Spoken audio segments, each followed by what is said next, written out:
Great. Happy New Year. And many happy returns.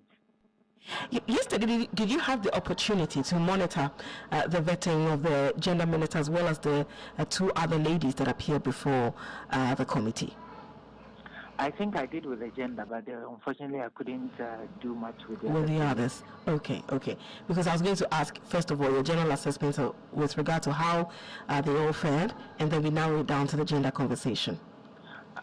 I think I listened a little bit to Madame Emilia, and I like the blue economy thing that she was talking about, and the fact that there is going to be a bit more emphasis on the fishmongers and all that.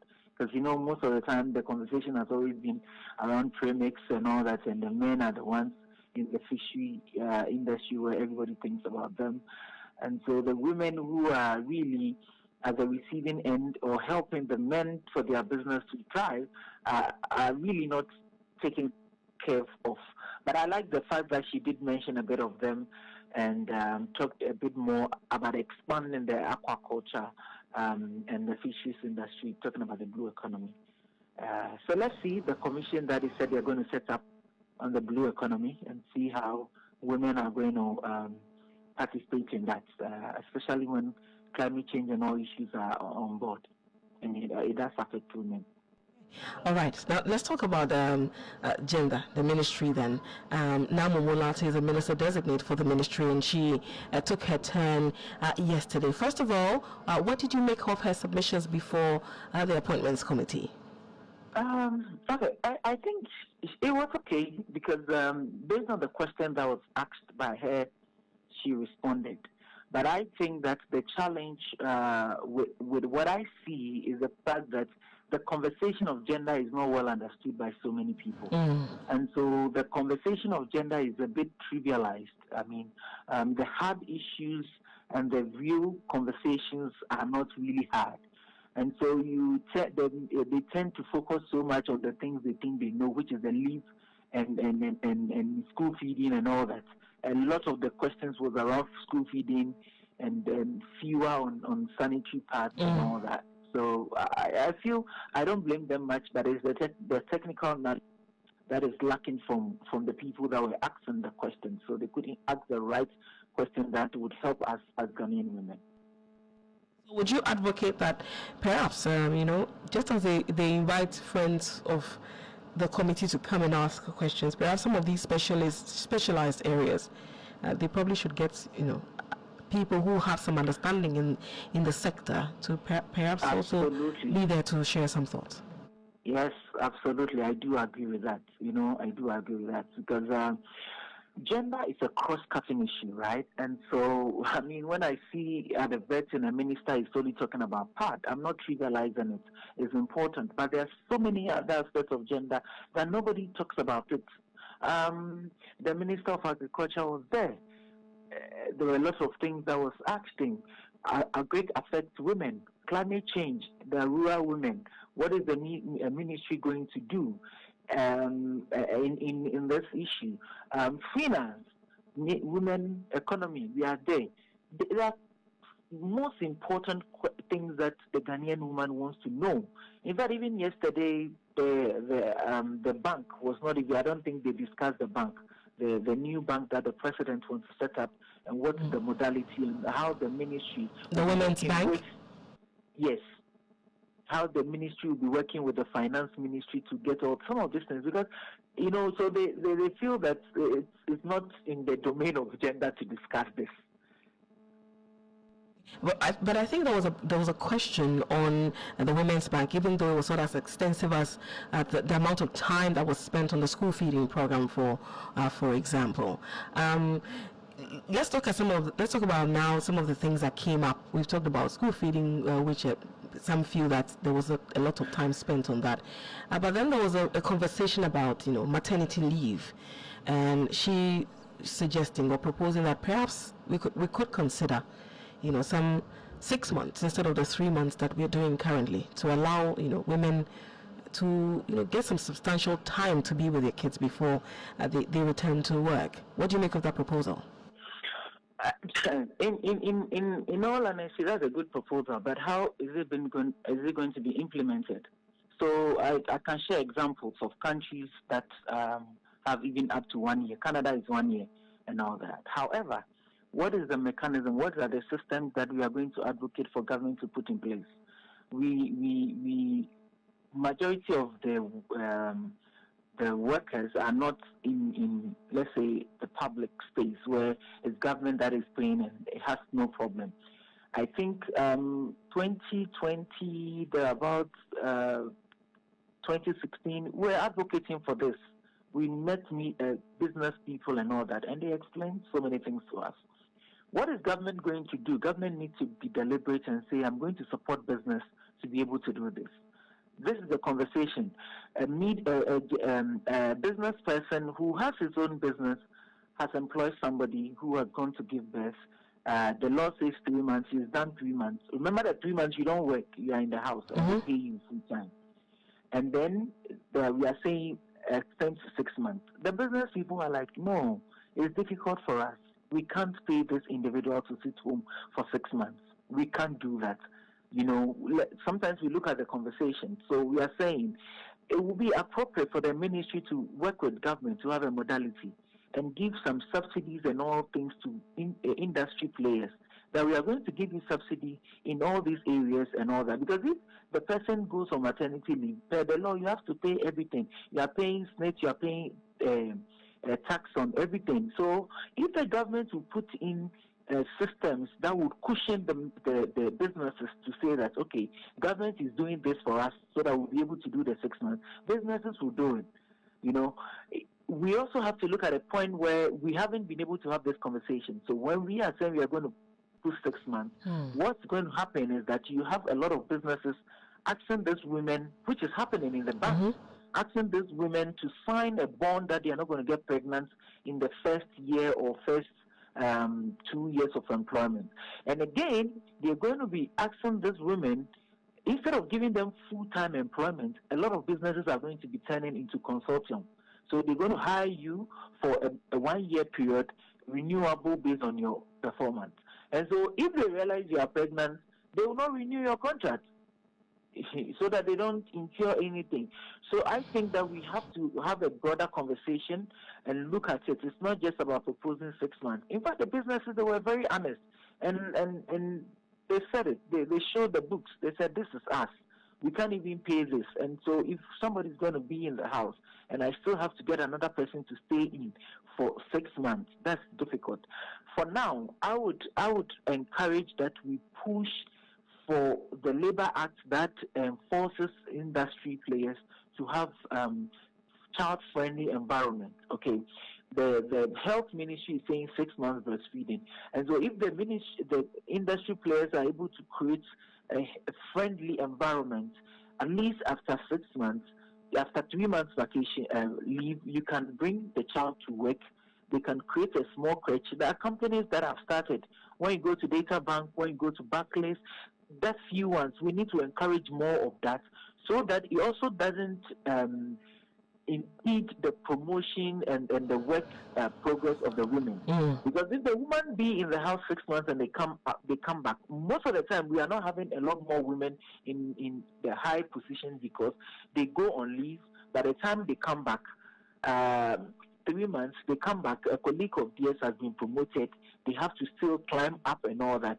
And so if we are asking for more another 3 months, where industry players are going to use it to undermine the human rights of these women, it will be a problem.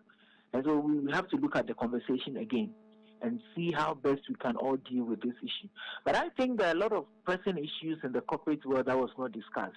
International Labour Organization. Yeah, because I was actually that was my next question, that you spoke about how, if I can categorize that way, the conversation was quite on the surface. They didn't really go in depth into some of the issues of gender that really affect both genders, and women in particular. Let's now transition to that conversation. Highlight those areas where you thought that it was a major miss in the committee and not touching on those issues. One, in area of economy, I've spoken a bit about the bank that the president wants to set up.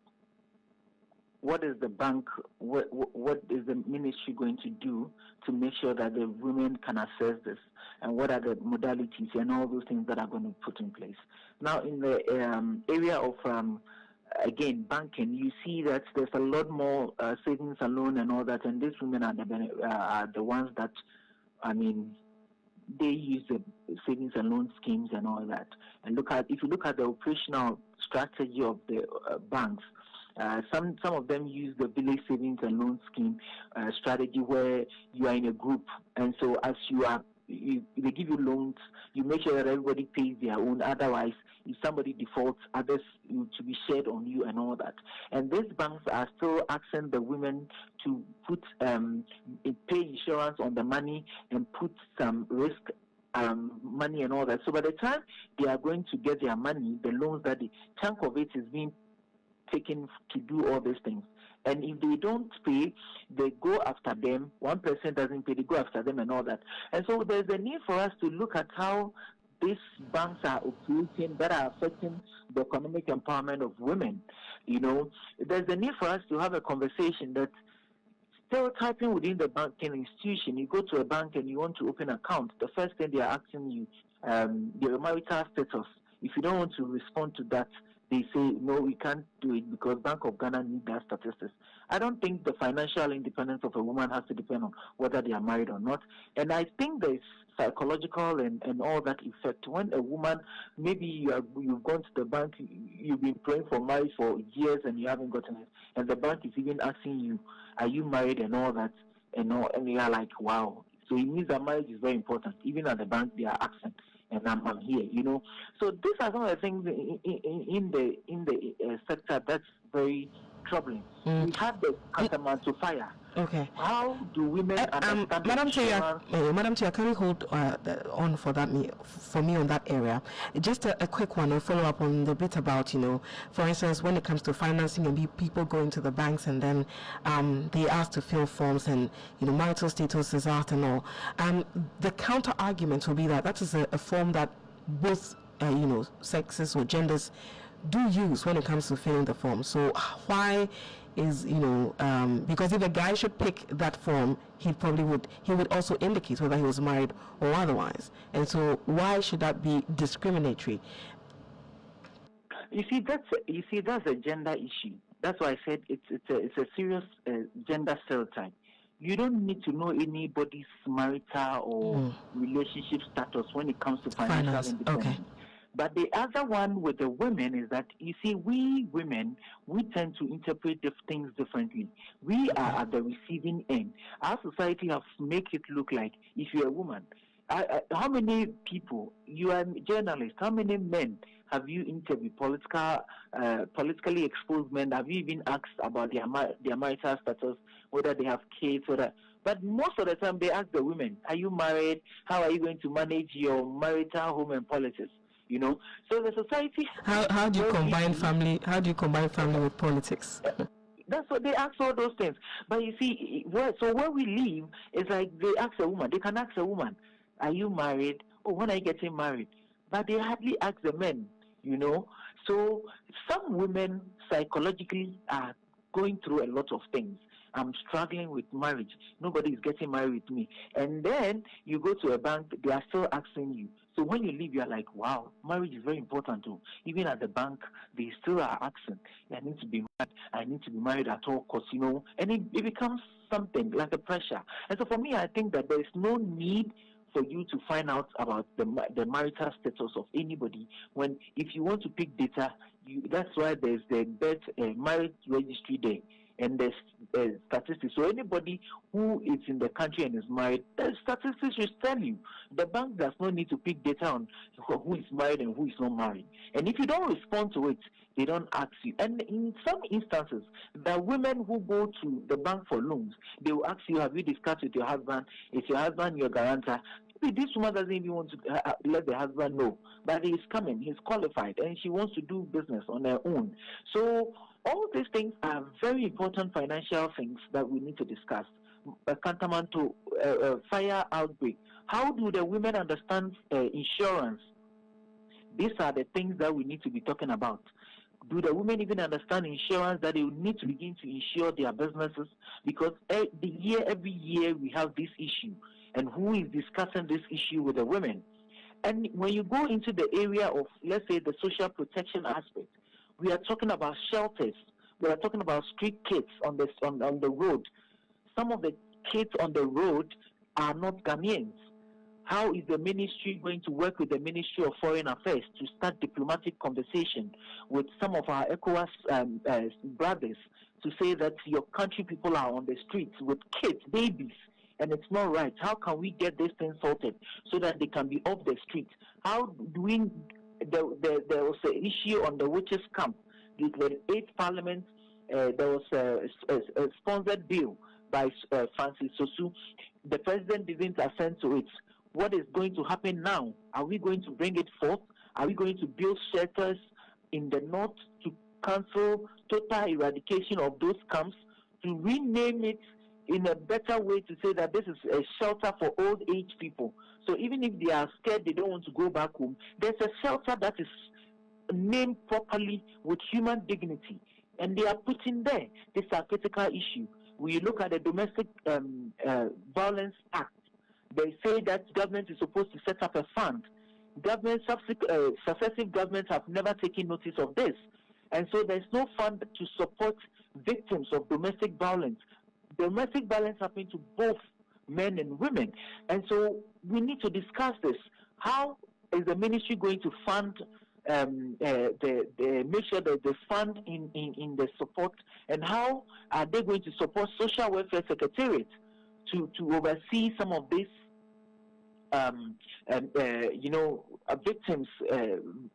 victims of violence and all that? How are they resourced? Their operations, what is she going to do? These are critical issues. On the face of climate change is affecting women. How are we going to work? How is the ministry going to work with the other sectors to make sure that climate change issues are looked at? Ghana has signed on to the Commonwealth Gender Sensitive Budgeting, which says that 15% of our national budget has to be gender sensitive. How is the ministry going to work with the Ministry of Finance to make sure that the budget that comes out have 15%? How is the ministry going to work with the MMDCs to make sure that they have the 30% budget allocation? How are they going to work with them to make sure that the disability fund is actually funded and used for the appropriate things? These are critical issues that we need to do. ILO has come out with ILO Convention 190 that talks about gender and sexual, gender-based violence and sexual harassment at the workplace. It is happening. There is no law in Ghana that addresses public space harassment and all that. What is the ministry going to do with other sectors to make sure that we get this law? The president sign it and bring it to Ghana for Parliament to ratify, for us to domesticate it for women in the public space and men in the public space to be protected. How are we going to make sure that we work with PUC to develop key important policies like child policy for organizations, so that any organization in Ghana, every organization, have a child policy that they make sure that members of their institutions respect those policies? How are we going to implement the aged policy? These are key things. There is no support base for the aged. How are we going to do it? And most importantly, how are we going to review the mandate of the gender ministry? Because the gender ministry has a few mandates. The budget that goes to the gender ministry, if you take LEAP and school feeding and all that, it is gone. It's only 30% is left for something. The gender ministry is highly donor dependent. These are critical issues. How do we make sure that the cross-cutting, the sectorial conversations, traders, women traders doing cross-border business are struggling because of sexual harassment, are struggling from immigration officers? How are we going to deal with this, where we have every institution having a gender, sexual harassment and all those policies, that the ministry will make sure that the department at the regional level are monitoring all these things for compliance. These are critical issues that we need to be asking. But we tend to only focus on the school feeding and all that. So for me, I think there's a lot to be talked about. Okay, so, these issues you mentioned that, were not touched on. What is your expectation of the minister going to the ministry once she is approved? Well, unfortunately, some of these issues were not touched on, but when she gets to the ministry, what would you expect of her in terms of tackling some of these issues that you've pointed to? I think that she needs to have a broader consultation with some of us in the gender space, so that we can also share with her some of the things that it's been on the table for discussion for a very long time. I think the only way for her out is collaboration, basically. Collaborate with other technical people to give her the lead. And I know her personally. She's been somebody that Jen said has interacted with before, even she became a member of parliament. And I know her background, somebody that's in this social development space. I think that she'll be willing to have that conversation, and let's all see where the synergies are and support her.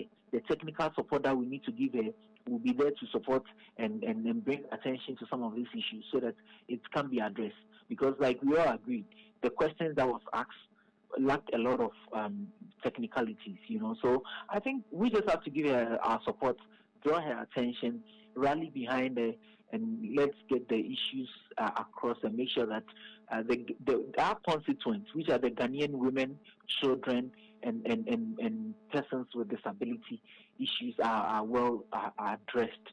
And the beauty of this government is that in their manifesto, there is a lot on gender. So we will try as much as possible to work with her alongside their manifesto promise and see the implementation from her, because literally now they are in government. So all those things on gender they mentioned, she has to oversee to it that is implemented and implemented well. So we're going to do that kind of work with her to get it done. You mentioned that for the NDC administration, which is now in office, in their manifesto, they speak a lot about issues relating to gender, and you would expect that they will, fulfill these promises before they leave office. What are some of the key things you expect that by the end of this 4-year term, if possible, if they want to leave a legacy, they should focus on by the end of the 4-year mandate of the John Jane administration? Everything they said in their manifesto. Everything. Because they knew that they had 4 years. And they mentioned all those things in the manifesto. So, like I said earlier, we are going to hold them accountable. We are going to work with them through the promises in their manifesto. We will monitor and track what they are saying in their manifesto, and we will bring their mind back if they veered off.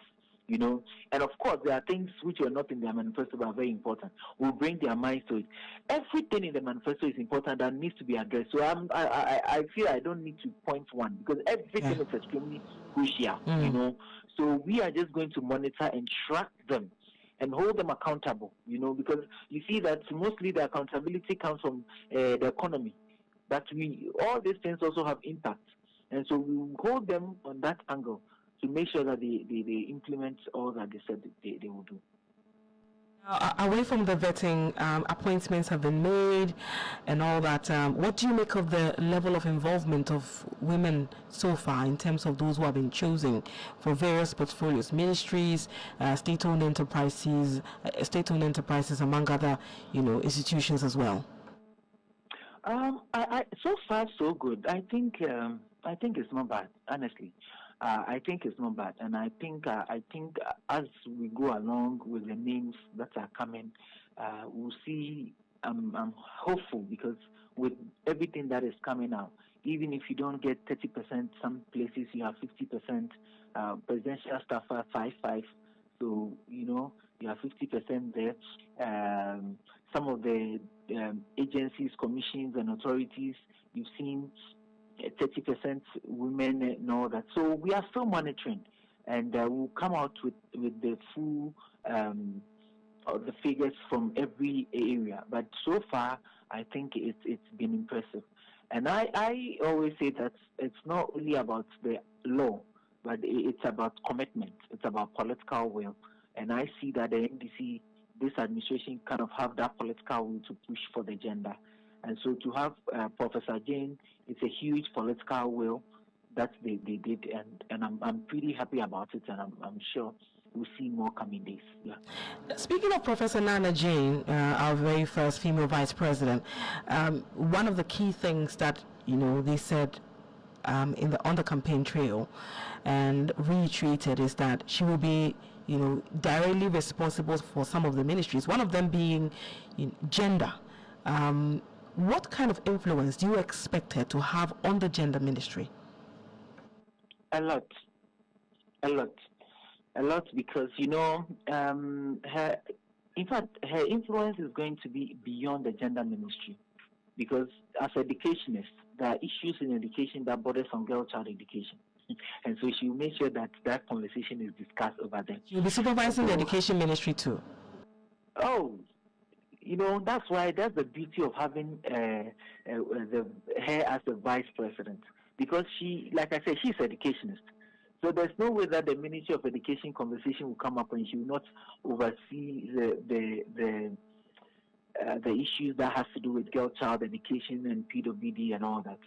And again, she mentioned during the campaign that she's going to take special interest in the establishment of the Women Bank. Yes, the Women's Bank. So definitely, when the financial committee, finance and all economic committees are meeting, of course, she even though she might not be the chair, her voice will be heard. So the beauty of us always saying have a woman as part of it is that in every conversation she's part of it and she sees things from a gender lens. So that's a huge plus to the gender ministry. So the earlier conversation I mentioned about the cross-cutting issues and all that, these are things that she can help us to champion them. So she's going to be on almost not almost all. And she has the executive power to liaise with the ministry, the ministers and all that to make sure that they incorporate gender in everything that they are doing. So for me, it's a very good thing, and I believe we're going to keep the momentum that the next administration, whichever government after this administration, have a woman as a vice, so that we can keep, we can have a holistic and a cohesion, the holistic development and national cohesion, where everybody feels their voices are very important and their voices are heard. All right, ma'am. Thank you so much for speaking to us. We're grateful for your time. Thank you for having me. You heard us speak to Esther Teria. She is a gender advocate and also with Gen Said as well. You're still listening to the Morning Star here on Star 103.5 FM. I will go for a break. When I return, we'll get more reactions to the various nominees that appeared before the committee yesterday. Stay tuned in. It's the Morning Star on Star 103.5 FM. Let's have breakfast.